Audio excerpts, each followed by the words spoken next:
कि हमारे जो अधिकार हैं प्रशासन कहीं न कहीं उनमें बिना किसी कारण के दखल डालता है। क्या ये मानते हैं स्वामी जी की इस सरकार जो वर्तमान की सरकार है इसमें गौ हत्या बंद हुआ है? देखिए, गौ हत्या हो रही है इसीलिए तो मांग करनी पड़ रही है। अगर बंद होती तो हमको मांग क्यों करनी पड़ती? बलपूर्वक जितने भी कार्य किए जाते हैं वो कानून की दृष्टि में भी और हमारे धर्म की दृष्टि में। सर्वान बल कृतान अर्थान अकृतान मनुरब्रवीत। मनु ने कहा है कि बलपूर्वक जो भी कार्य किए जाएंगे वो न किए के बराबर होंगे। स्वामी जी आपसे पूछना चाहेंगे कि कल वाराणसी की जिला कोर्ट ने जो है 31 साल बाद तय खाने में ज्ञानवापी मामले में पूजा के लिए अनुमति दे दी, क्या कहना चाहेंगे? देखिए, अनुमति दे दी ये बहुत खुशी की बात है, लेकिन न्यायाधीश ने निर्णय लिखते हुए ये लिखा है, हमने पढ़ा कि बिना किसी कारण के ये अवसर उनसे छीन लिया गया था। तो ये हो रहा है कि हमारे जो अधिकार हैं प्रशासन कहीं न कहीं उनमें बिना किसी कारण के दखल डालता है।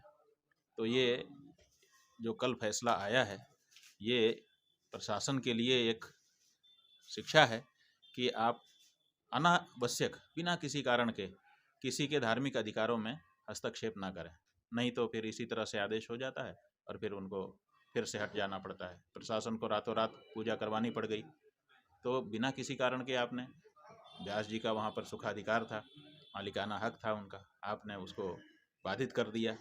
तो ये नहीं करना चाहिए। इसी तरह से जैसे हम परिक्रमा के लिए जा रहे थे, परिक्रमा के लिए रोकने लग गए। अरे भगवान की पूजा अर्चना परिक्रमा ये सब हम लोगों का मौलिक अधिकार है, उसमें प्रशासन क्यों बीच में आता है? तो बहुत अच्छा फैसला कल का रहा, वही प्रसन्नता है। जी स्वामी जी, वही जो है मुस्लिम पक्ष जो है इसके खिलाफ जो है हाई कोर्ट जाने के लिए कह रहा है, तो इस पर क्या कहना चाहिए? उनका अधिकार है, उनको हाई कोर्ट जाना चाहिए और हाई कोर्ट में जब अगर लूज कर जाएं तो सुप्रीम कोर्ट जाने का उनको अधिकार है, जाना ही चाहिए। राम जन्मभूमि के मामले में नहीं गए थे तो गए, पूरा उनका जो अधिकार है उसका उन्होंने उपयोग किया।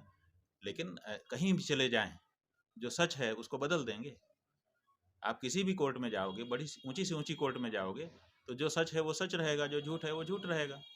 तो इसलिए जाने का उनका अधिकार है, जरूर जाना चाहिए और जल्दी जाना चाहिए और जल्दी से वहाँ पर भी विचार हो जाना चाहिए। हम लोग तो चाहते हैं कि पूरा विचार हो, ठीक से हो, क्या दिक्कत है? वही आप परिक्रमा करना चाह रहे थे, तो क्या पूरा मामला क्यों प्रशासन ने रोका आपको? भाई अब ये तो प्रशासन से जाके पूछिए क्यों रोका, क्यों व्यास जी के पूजा स्थल को क्यों बंद किया था, इसका तो कारण अभी तक प्रशासन ने बताया नहीं।